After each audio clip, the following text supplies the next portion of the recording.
Au nom du Père et du Fils et du Saint-Esprit, ainsi soit-il. Bien, chers frères, en ce deuxième dimanche du Carême, nous venons de lire l'évangile de la Transfiguration. Notre Seigneur manifeste sa gloire devant les trois apôtres privilégiés, Pierre, Jacques et Jean. Il reçoit l'hommage des deux principaux personnages de l'Ancien Testament. Nous avons là Moïse, le législateur, et nous avons là Élie, le prophète par excellence. Dans sa marche vers la Passion, le Christ est transfiguré, et cette transfiguration marque une étape importante avant la croix. C'est la promesse déjà de la résurrection glorieuse, c'est l'espérance de la résurrection glorieuse. Alors je voudrais vous parler de l'espérance, et j'avais déjà commencé à parler de cette vertu théologale. Je voudrais vous parler aujourd'hui des fautes contre l'espérance et des moyens de lutter contre ces fautes, bien sûr, afin d'augmenter toujours notre espérance. L'espérance, c'est ce désir de la béatitude éternelle du ciel et de la grâce, bien sûr, qui est le moyen pour y parvenir, avec cette ferme confiance de l'obtenir. Aussi, il peut y avoir une défaillance, soit dans le désir, soit dans la ferme confiance. Alors dans le désir, eh bien, c'est qu'on ne désire pas cette béatitude éternelle. Dans la ferme confiance, c'est quand on n'en a pas suffisamment et c'est le désespoir. Ou quand on place mal sa confiance en Dieu et c'est la présomption. Voyons d'abord ce manque de désir. Et cela peut arriver. Certains hommes sont tellement attachés aux biens terrestres qu'ils souhaiteraient vivre perpétuellement en ce monde et qu'ils renoncent en quelque sorte à la béatitude, qui est pourtant leur fin dernière. Ils méprisent les biens éternels par amour exagéré des biens matériels. Saint Paul les décrit, il nous dit que leur Dieu, c'est leur ventre. Quelle honte de mettre ainsi sa faim dans les objets matériels. En remède à cela, nous avons ce beau dialogue liturgique qui précède la préface, où nous disons « Sursum corda », élevons notre cœur, et la réponse est « Nous le tournons vers le Seigneur ». Donc nous élevons notre cœur de la terre, nous l'arrachons à ses biens matériels, et nous devons le tourner vers le Seigneur, et donc être remplis de cette espérance surnaturelle.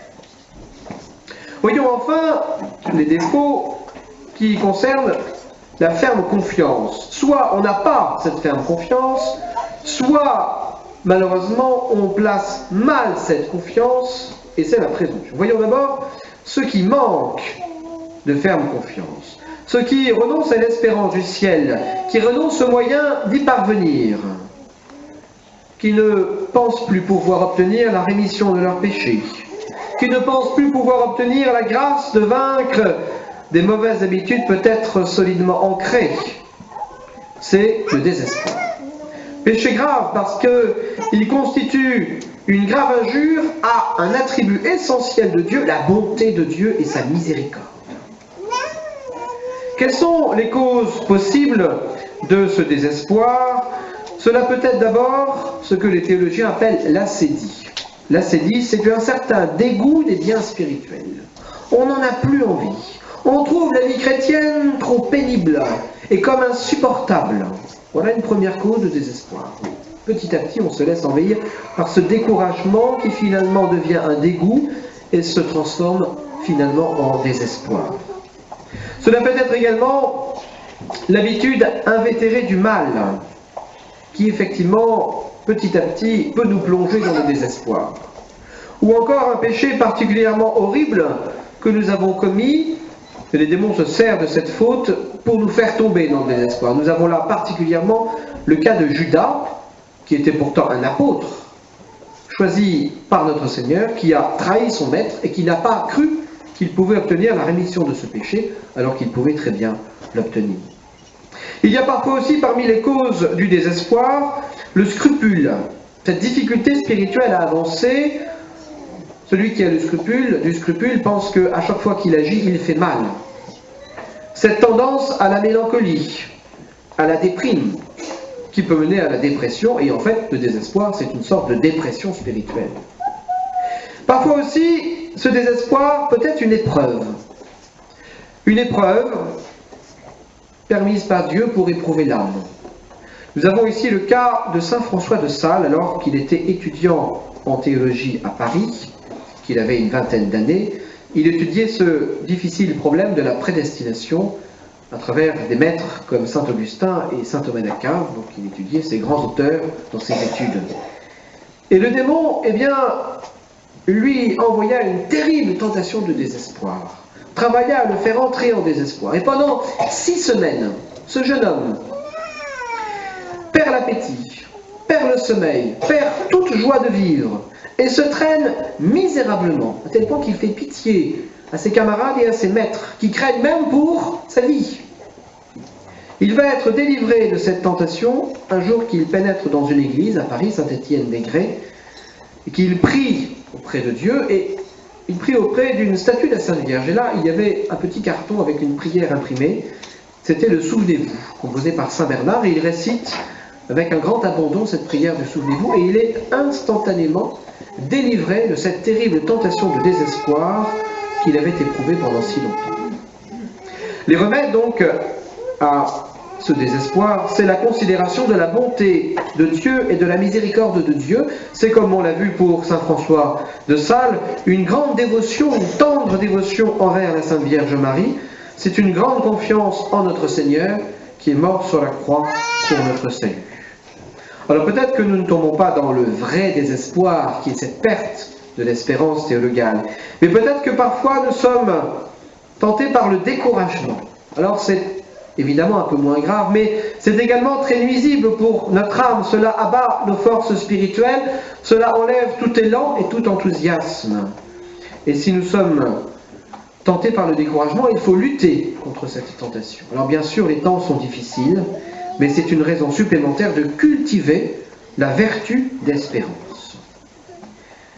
Autre faute contre cette ferme confiance du salut, cette fois-ci c'est en quelque sorte l'opposé, mais pas l'exact opposé, c'est la présomption. Ce n'est pas une trop grande espérance, parce qu'on ne peut jamais espérer trop en Dieu. Nous n'aurons jamais une assez grande espérance.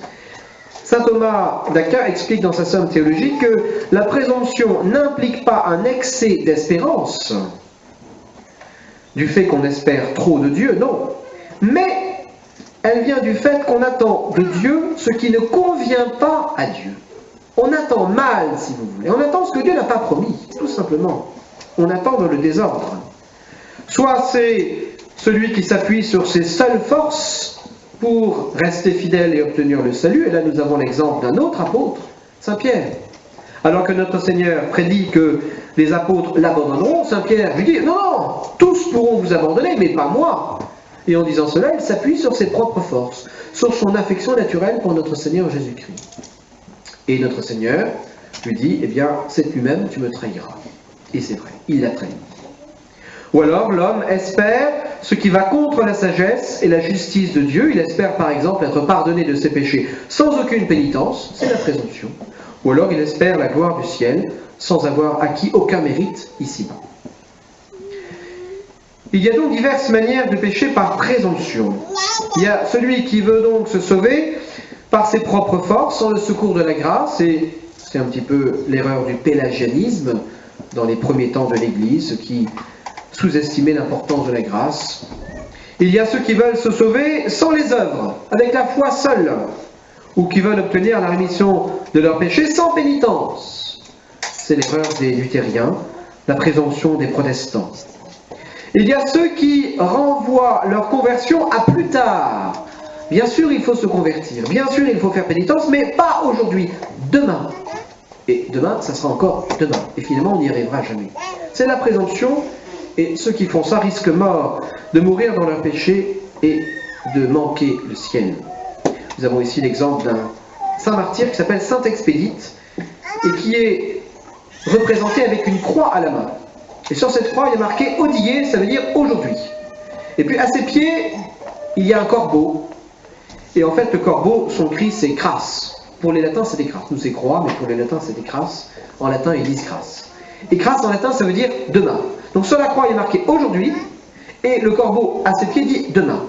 Eh bien, c'est l'image du chrétien qui prend la croix du Christ et qui se convertit aujourd'hui et qui répond à l'appel de Dieu et à l'amour de Dieu aujourd'hui, alors que le démon à ses pieds essaie de lui faire dire, de lui insuffler « demain ». Non, demain, ça suffira bien. Eh bien non, il ne faut pas remettre à demain notre conversion.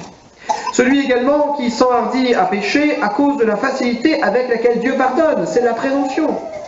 Peut-être Dieu nous a pardonné déjà, mais Dieu nous pardonnera-t-il? Ou en tout cas, aurons-nous la disposition de l'âme pour obtenir le pardon de Dieu? Celui qui s'expose aux occasions de péché, c'est également de la présomption. « Oh, moi je suis fort, je suis blindé ». Eh bien non. Tout cela constitue un mépris de la justice de Dieu. Si celui qui tombe dans le désespoir méprise la miséricorde et la bonté, celui qui tombe dans la présomption méprise, lui, un autre attribut de Dieu qui appartient à Dieu, la justice de Dieu. Oui. Alors, essayons de remédier à cette présomption par l'humilité. Sachons reconnaître nos fautes passées, sachons reconnaître notre faiblesse. Également, méditons fréquemment sur la justice de Dieu et sur ses jugements. On peut très bien méditer sur l'enfer, sur le purgatoire, sur le jugement dernier, sur la mort. Oui, tout cela est bien salutaire pour nous maintenir dans la juste espérance et la ferme espérance. Alors mes bien chers frères, opérons notre salut à la fois avec crainte et tremblement, parce qu'il n'est pas assuré, il n'est pas encore acquis, mais également avec une très grande confiance en Dieu, et en particulier dans le Sacré-Cœur de Jésus, qui est percé pour nos péchés et pour notre salut. Au nom du Père et du Fils et du Saint-Esprit, ainsi soit.